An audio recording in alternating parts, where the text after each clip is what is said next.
Today on the Spring Hills Podcast, it's stage 2 of our Next Steps podcast series. So my co-host Jerilyn is here, and you're going to be hearing a lot from Jerilyn over the next 2 months. Today we're on stage 2, which is the Seeker. If you don't know what we're doing, Jerilyn, I'm going to have you explain just a second what this is. Just recap what the series is, what the episodes are looking like.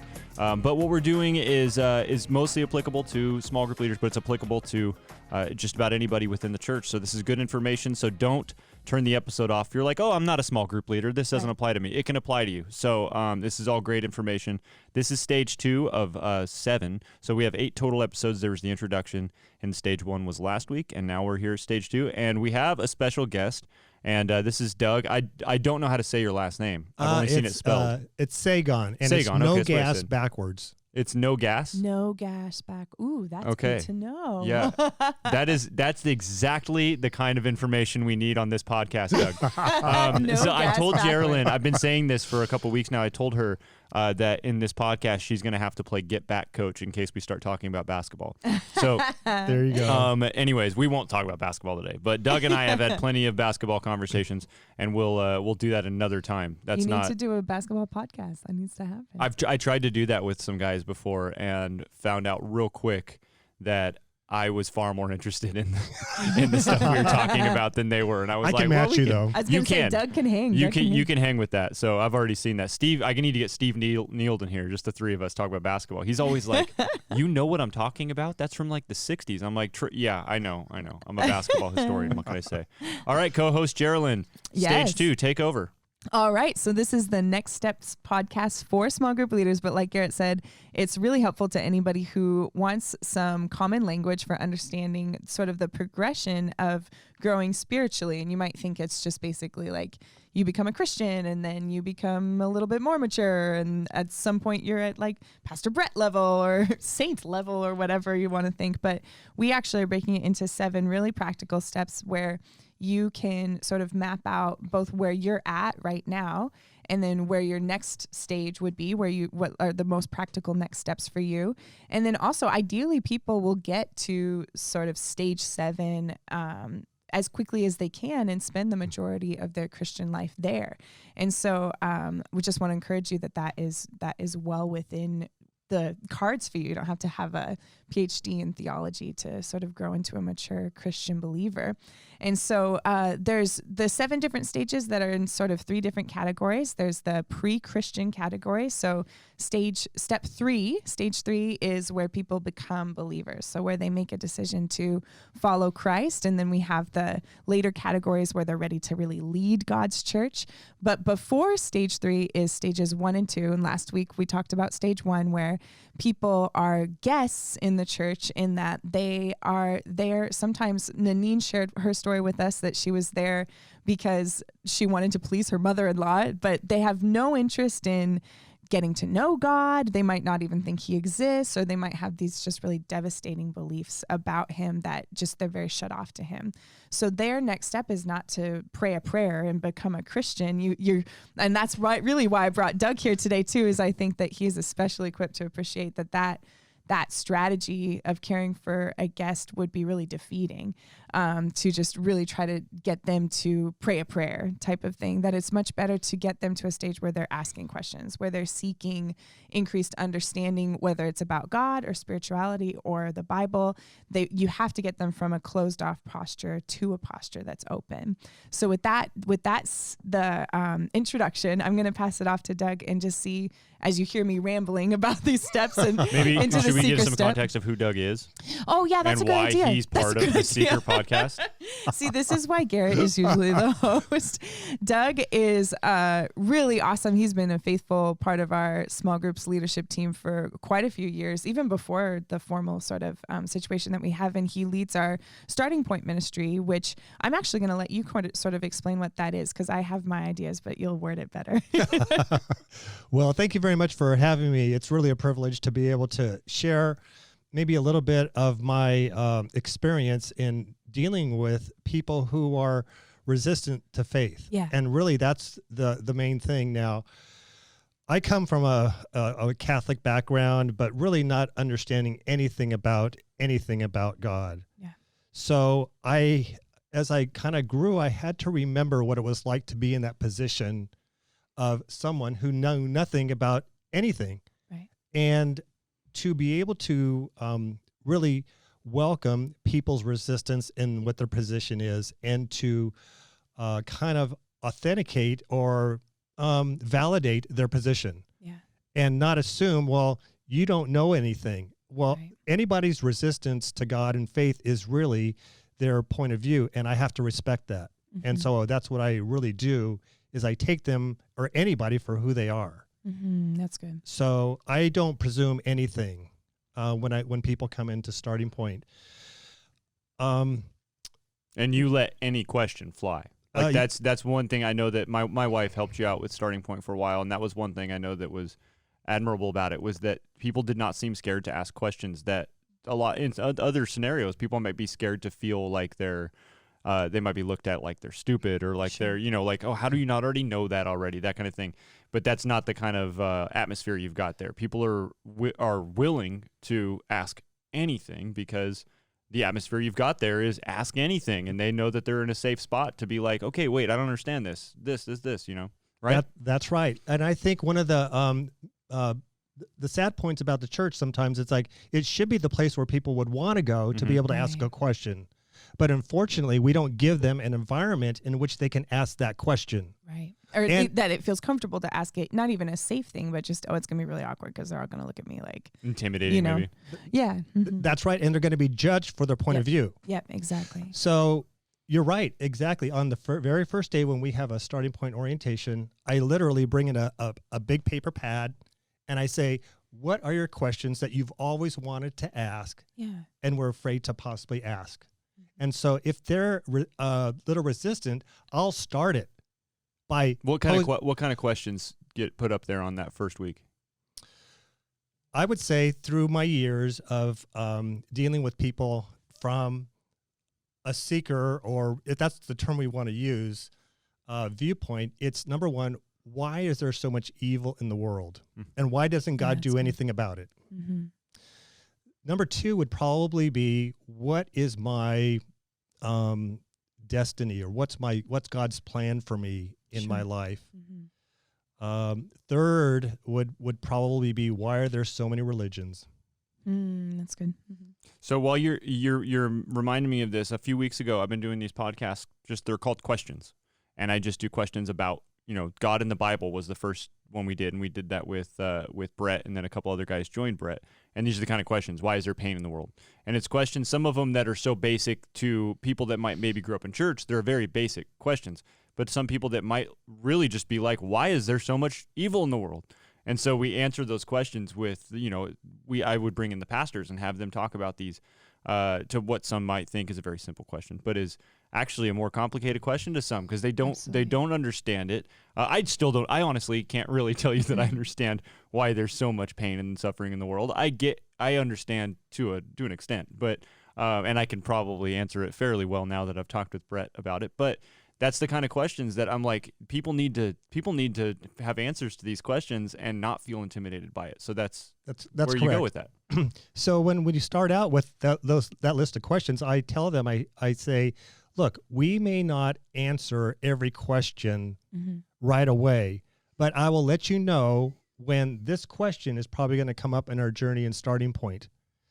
And even if it's not within the chapters in which we cover, I always validate by saying, I'll take time and we will go over that question just to make sure that their question did get addressed. May not be exactly how they wanted it addressed, but we will talk about it. And I always do. So I always create an environment in which it's safe to be able to talk about whatever they want to. So if I say, this is an environment in which, you're free to ask any question, then it's up to me to provide that. And they're going to hold me to that. And so I have to do my best to, hold on to their confidence in me during that time. And I value that more than anything. So whatever we talk about in our group really pretty much stays within our group. That's good. But we start with being a bit vulnerable And so I start that by sharing my story and my resistance to questions that I had, and even questions that I'm still struggling with currently. That's good. So that way they know, oh, he's just on this journey like I am. So it's never, you're never done. You're just never done. Mm-hmm. And so that's one of the things that we really look at Starting Point. And as we journey together, I think one of the things that I tell them in the beginning, I go, if I would have done one thing, it would be at the end of our time, you would say, I want to do this over again. Yeah, that's good. Yeah.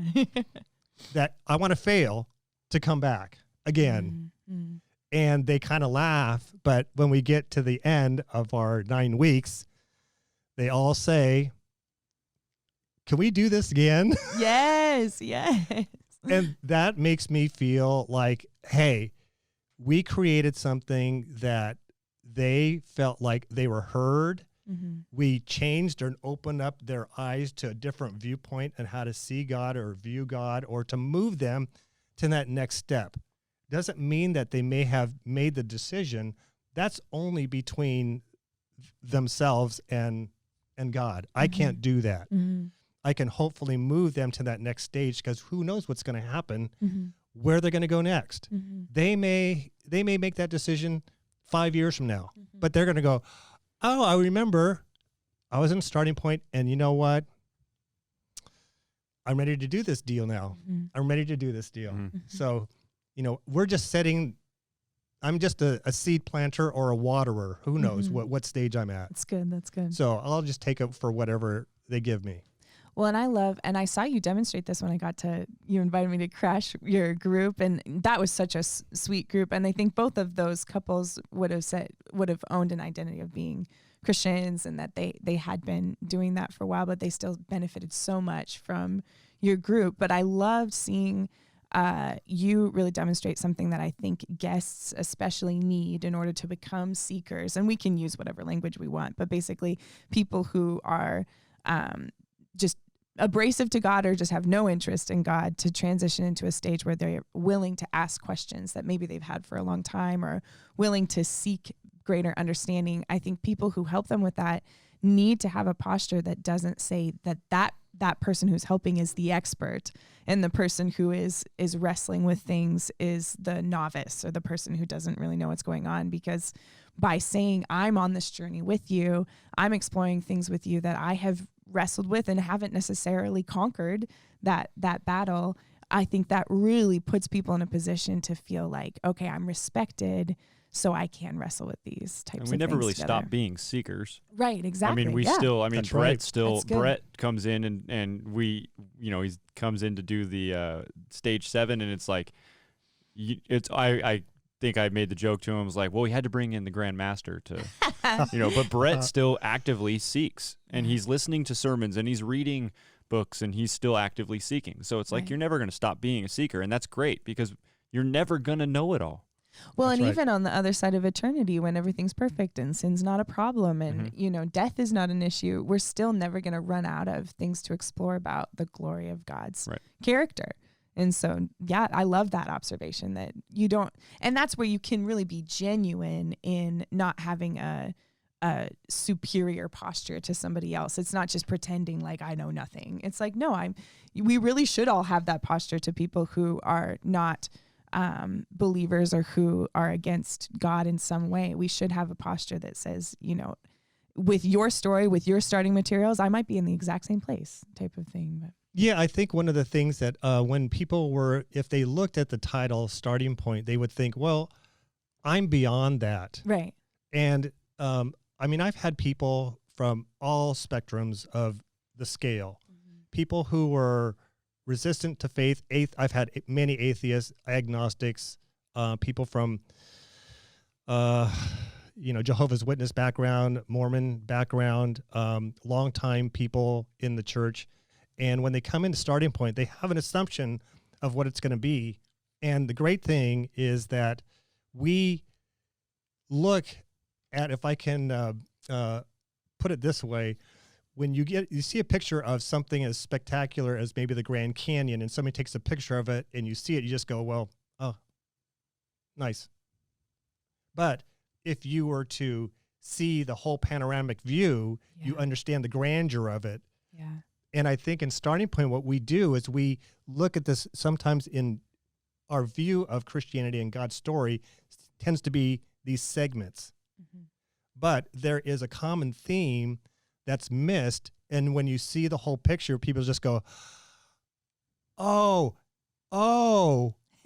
how did I miss that from the very beginning? It's like putting puzzle pieces together. They're putting puzzle pieces, but I hope more than anything, when they come into Starting Point, they understand that it's not just these little things, but there's a theme that's written, and it's not brought up much by people in the church. When you see a basic thing like when the decision that Abraham made to trust God in the beginning, what that set in motion for any of us, because we think that in order to establish this relationship with a God we can't see, and obviously Abraham could not really see him, but he made a decision to trust, which is basically not a condition.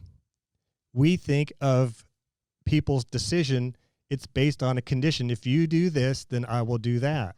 Mm-hmm. But Abraham didn't do that. He just said, I'm trusting, because God made him a promise. So it wasn't said, hey, Abraham, you got to prove to me. It was an unconditional promise. It was an unconditional promise, right? One way, he didn't say, I'm going to do this, and this. Right. You know, so when Abraham did that, it set the precedent for any of us. It wasn't about doing good deeds or anything about a behavior. It was just something that was done within the heart. Right. Back then in the Old Testament. So I just find it fascinating. Like, I didn't know some of these things, and I had gone to Bible college, and once I decided to have this journey with Jesus, that I was in church all the time, and can't even remember the last time I missed a Sunday, except for when the pandemic hit. Right. So I was always learning and different things like that. But there are things that I learned through Starting Point that completed the picture that I thought I knew, but I didn't. That's good. I just really didn't. Well, and you create a space too where I think a lot of people are used to maybe coming to the church specifically and asking hard questions and hearing, well, the Bible says this, and creating a space where you don't necessarily assume the authority and the infallibility of the Bible, but you discuss it in a context that lets people who don't buy that as a good, they don't think of it as a math, academic thing or anything like that. They're like, well, yeah, I don't agree with that. So creating a space where you can still explore the truth of who God is, the truth of what he's done, without referring to a resource that some people don't give authority and credit to is really good too. That's right, because when you're dealing with people who are outside of the faith or who may be resistant, they just say, well, that's just a book. Right. That's just a book, and I don't believe in that book. Right. So then what is your point of holding on to moving forward? And, the church was not founded, basically, as we go through in Starting Point, it wasn't based on a book or a belief. The church was not founded in that. It was founded based on an event that happened in history. And so as we look at something that they can look into, that, well, I'm going to have to, how am I going to view that this happened? It wasn't something that was told. It's something that happened within history. Right. Now it's up to them to kind of begin to wrestle with that. Well, what do I think about that? Like, I can argue with many different things about the Bible and, whether did the animals really go in 2 by 2 into the ark, or did, the axe head really float? We can talk about that. But when you get to really a decision, you have to do something with Jesus. And that's really the big question that we point people towards. Right. What are you going to do with Jesus? Right. You can argue all the other things, till you're blue in the face, but it's still going to come down to who is Jesus to you and to me, and individually what we're going to do with that. So, well, and then I would hope that some of that experience of sort of suspending, the use of the Bible is just sort of this like sword, like it's a reverent thing for us to think of it that way as Christians, but let's set that aside and just interact with people who aren't willing to view it that way. I would hope that helps reshape both our and that person's view of the Bible, is that the Bible really is, in many instances, a testimony of that event. So it's helpful to sort of rephrase, like, you're not necessarily just interacting with just a book. You're actually interacting with people's testimony of what they saw, their first eyewitness accounts account of what happened. So That's it's like I could sit here at a table and say, I'm feeling sad right now, and you couldn't be like, well, you're wrong, because it's like, but I would definitely tell you you're wrong. You're No, not sad. Jerilyn, You know, you're like, wrong. I'm the authority of that. This is the brother-sister relationship we I have. know, that's like, right, Jerilyn that's said, no, right. Joe, you're not sad. You're not You're sad. not. It's not true. No. But like I think that changes the way that people see the Bible, not just as this like, I don't know, bucket of buttons that you can push to sort of like level up the person you're fighting with. Like, it's actually, no, these are eyewitness accounts and things like that. And even Torah, like the early Christians did have the Old Testament, at least the first 5 books, but those are also so much of it is narrative. So much of it is their understanding of what has been passed down, through oral tradition as well. So I love that you give people a position to sort of see that in a different way than the Bible's been used historically in our culture, our Western civilized culture. Yes, and I think one of the other things that make creating environments where people can actually have conversation is really important is we look at Starting Point. It's not a class, so it's not a teacher student dynamic. It's we're together. I happen to be the You're person. a facilitator. That's all I am. I'm just a facilitator, and so it's up to me to move the group through. But I always tell them, I go, what you bring into our time together is really going to make our time valuable, or what it is. Yeah. And then they go, well, what's that look like? So I have to do my best to try to make that happen. And it's by asking the right question, and obviously setting the tone for once we tell our stories. And yes, that's what I was waiting for you to say. Yes, that's money. That's so good. The story is from the very first week, when we come in after we do the orientation, I tell my story, and so my story has a lot of brokenness in it. I lost a sister to cancer. I lost a brother to suicide, and I have my own health issues that I deal with. And so if we were to go into a room and we just evaluate people just on physical appearance, most of the time we're just going to say, oh, that person's never seen a tough day in their life. But as you open up and they say, oh, and you hit them literally, right, like, wow. They're almost not expecting that. And so once they go, wow, he shared that and his struggles with, some of those areas, then they go, well, maybe this is a place. And then the next week, I never say that you're going to share your story. And a story for us is not a testimony. Right. Because these people may not have one. Right. They're just living life. And I want to see how they've lived life. Right. That's all I want to hear. It's their story. That's their story. Yeah, like who are you? What do you do? What do you love? And what's happening? And it probably gives you more context as to why they're asking the questions they're asking. Exactly. And that's the beautiful part, because I think most people want to talk and they want to share their story.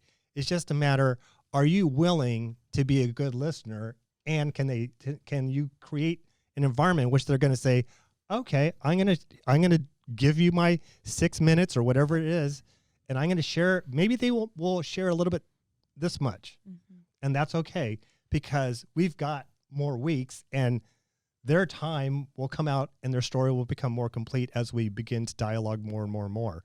That's just the primer. So when people begin to share their stories, one of the great things about again, I'm not trying to overhype Starting Point, is that some people come back because I want to hear their story. Yeah. And maybe they'll come back and go, I think I'm ready to share mine. Can I do mine this week? And he didn't give it to him. Sweet. And, even if they don't really know what that means, I've done it enough. It's almost becomes like an interview. And I just ask them just different questions. They almost get lost in our conversation and they don't even realize they're telling their story. Well, and it's such a beautiful, the gospel and the Bible and who God is so relational. And I think so much people think that it's a list of facts or it's a list of beliefs, but no, it's a relationship. And I think that what you're bringing into Starting Point is what throughout our entire nation, our entire world right now, we need more than ever, because as a divided country and a divided, wherever you want to go, there's division everywhere. But I think of people where I have convictions that are complete opposite of theirs. And I get frustrated with them and I'm annoyed with them. But as soon as you take time to hear their story, it's like, oh my goodness, I have a completely different attitude towards them. And the facts still don't line up and the convictions are still in opposition of one another. But all of a sudden, it's like, I have a relationship with this person. It's not contractual. So I'm allowed to disagree with you and still maintain a sense of like, I still care about who you are in your story. And that's what I think guests and seekers especially need. We all need that. But if you're going to come into the family of God in a genuine way, you need to understand that that is what is happening. It's a relational thing. It's not a contract type of stuff. Yeah, I think what was really interesting in the last group that we just finished with, one of the women in the group said, I don't have a story. And because she came from a church background. And most people think, well, I didn't do this. I didn't have this rugged background. So they think that I wasn't in jail. Exactly. They don't have a story. It's so sad. Because I just don't have one. Yes, you do. And she did. Absolutely. And the beautiful part was, as she began to share what she did, I go, you were a truck driver and you wanted to drive trucks throughout the country. It's like, how many people would have wanted to do that? And here she was.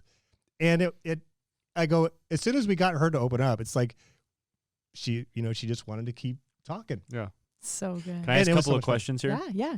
Because everything you guys have been saying, I wanted to jump into a couple of questions, kind of like application questions. So not every small group that we have is set up in this kind of way, right? So we've got archery groups, we've got knitting groups, and we've got Bible study groups and care groups, lots of different stuff, right? Our group is literally a group where we're watching a TV show. Like that's that. And actually, somebody that got plugged in through Starting Point is now in my group that meets tonight here in a little bit, and the story is still coming out. Like we're still hearing her story, and I'm getting to know her more and more and more, and appreciate more and more and more where she came from and how, just like how she grew up Catholic, and her questions were based all around the religion and the rules and that kind of stuff. And it's now becoming like, you can see the light bulb went off that it's like, it's not about that, it's about the relationship, and it's all her journey started with Starting Point.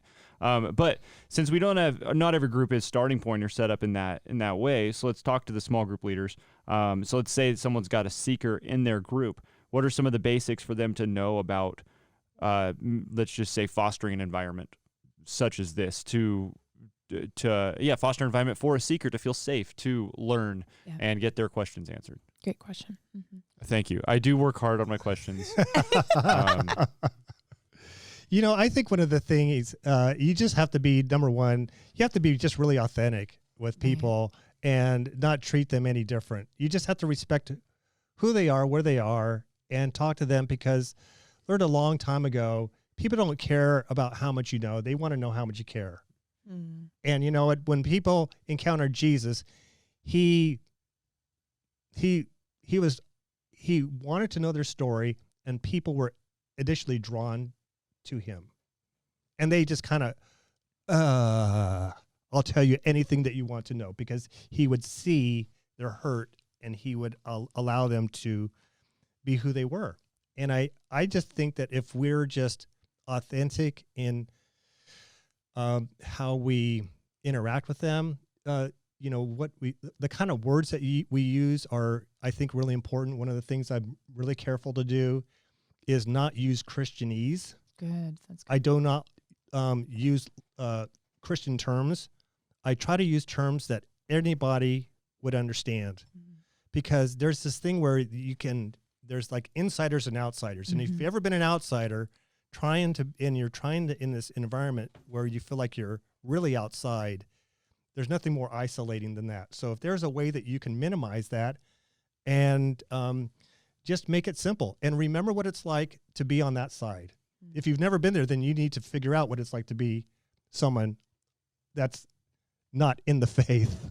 That's where I'm almost wanting some of the small group leaders that are listening to maybe consider joining your group if there's something tickling just the idea that they feel they would be able to foster this kind of environment. It doesn't have to necessarily be an official starting point group or official capacity where you're all sitting there and you're facilitating and talking about these things. I think that they could learn a lot from joining your group and seeing how to bring that into a one-on-one interaction with somebody over coffee outside of the group, or some sort of conversation that happens right before or right after the group, is going on. I would love to see them jump in to learn from you in that.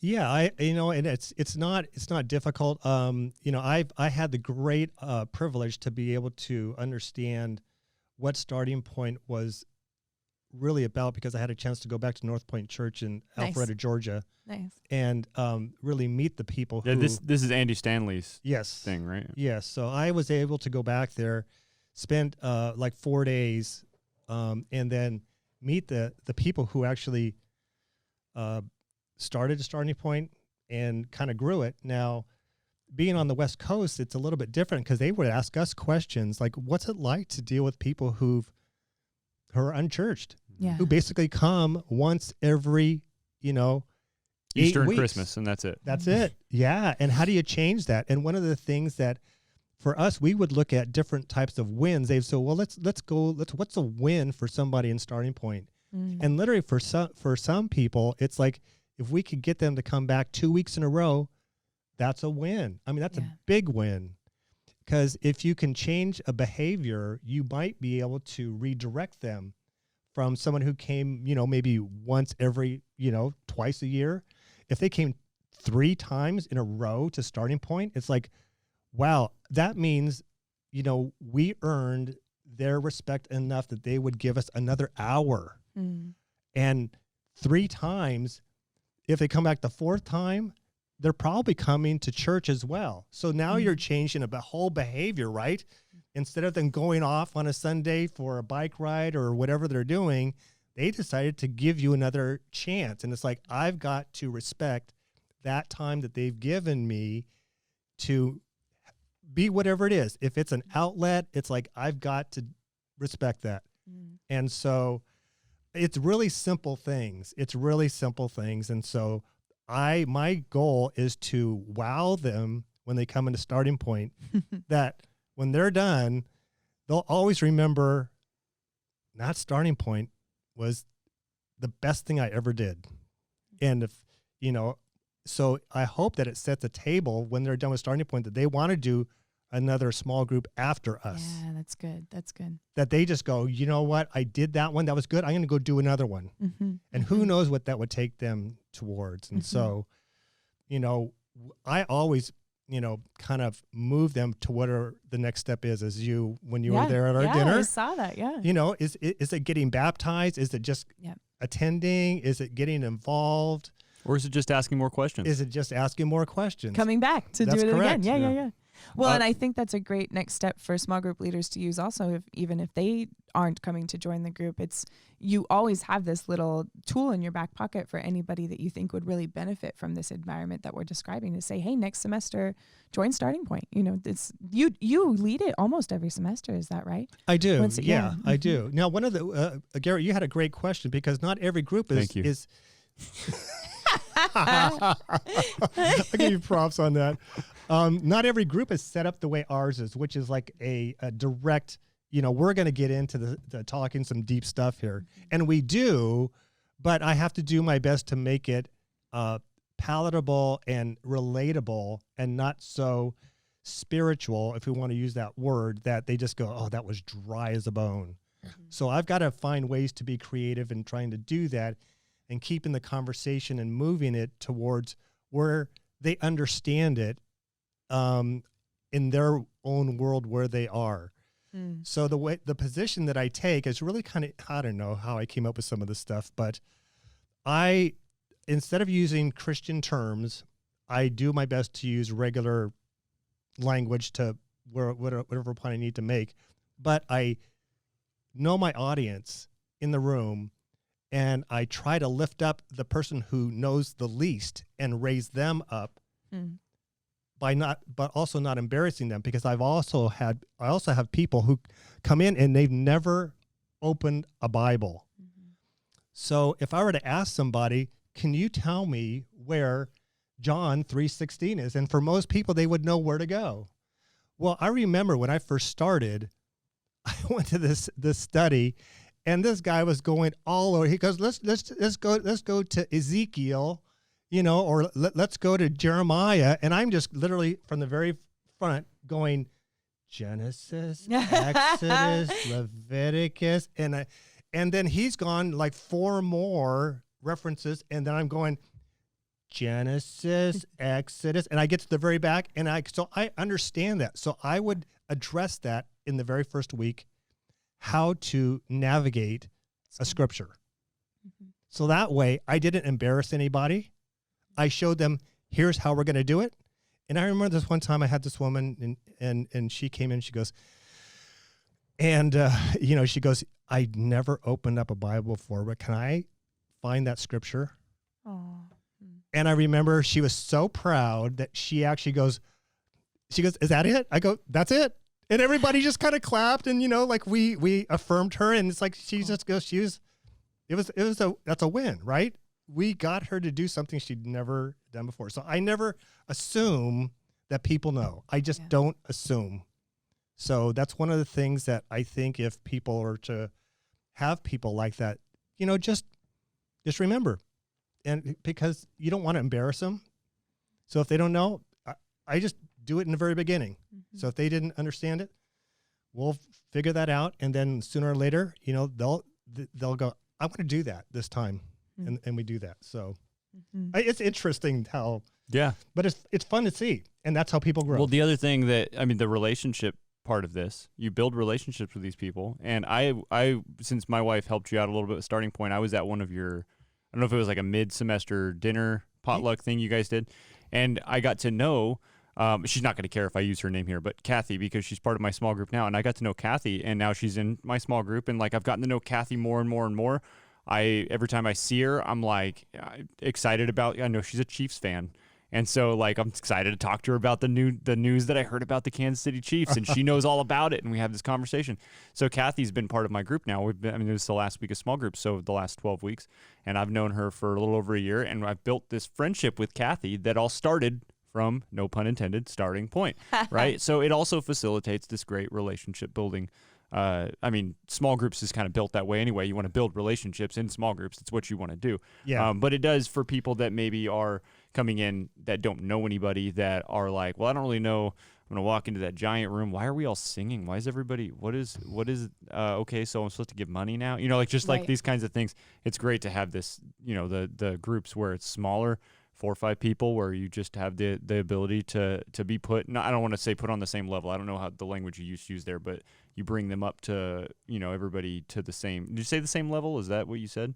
I try to bring the person who probably would know the least, you would think would know the least, and raise them up instead of trying to. That's what you said. Just raise them up. Trying to talk to the person who most people are going to think that knows the most. Right. Or go at the pace. They get to be the pace setter in terms of exactly what kinds of things you're talking about or explaining. Because they will end up catching up. Right. They will end up catching up and will slow the people who want to be the big question askers, right? And those are the ones who kind of sometimes, unfortunately, they suck the air out of a room. Right.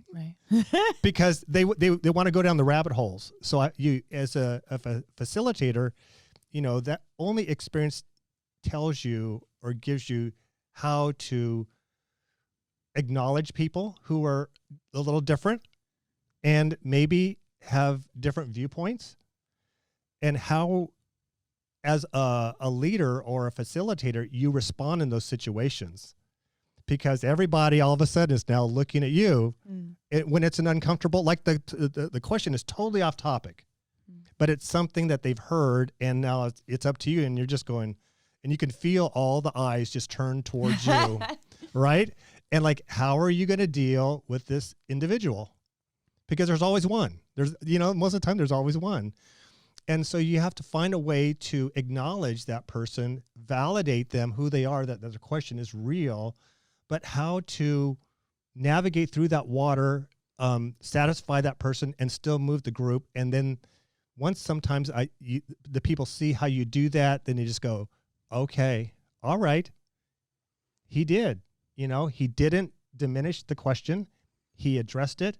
Maybe it wasn't right, but the group all of a sudden knows where we're going, and that's really important, that they just go, and believe me, I've been taken off topic many times, and I've lost groups.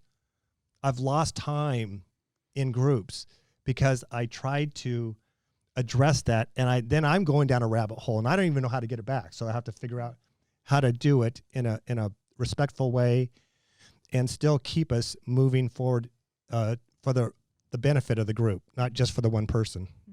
So does that make sense? We've talked about wanting to see even more starting point groups. So I would say to especially small group leaders that are listening, as you hear Doug explaining some of the obstacles that you've experienced and that you're navigating, and that you've sort of developed some finesse in how to navigate those things, I would love to see more people like you that are ready to develop that same finesse and have that same heart for starting point as well, and come under and be mentored by you in that way. And so that's another way, just if you're listening as a small group leader and you want to try something new, maybe it would be to join Doug and to learn from your skills there. Because some people don't track on that level, for better or for worse. It's not like they're smarter or dumber or anything like that, but it takes a spiritual gift to be able to track like what you're describing and be able to see, okay, how do we keep the whole room engaged, and how do we stay on track in a way that's helpful for the group and not just one individual, and things like that. So, or if you're a seeker, this is also a great place to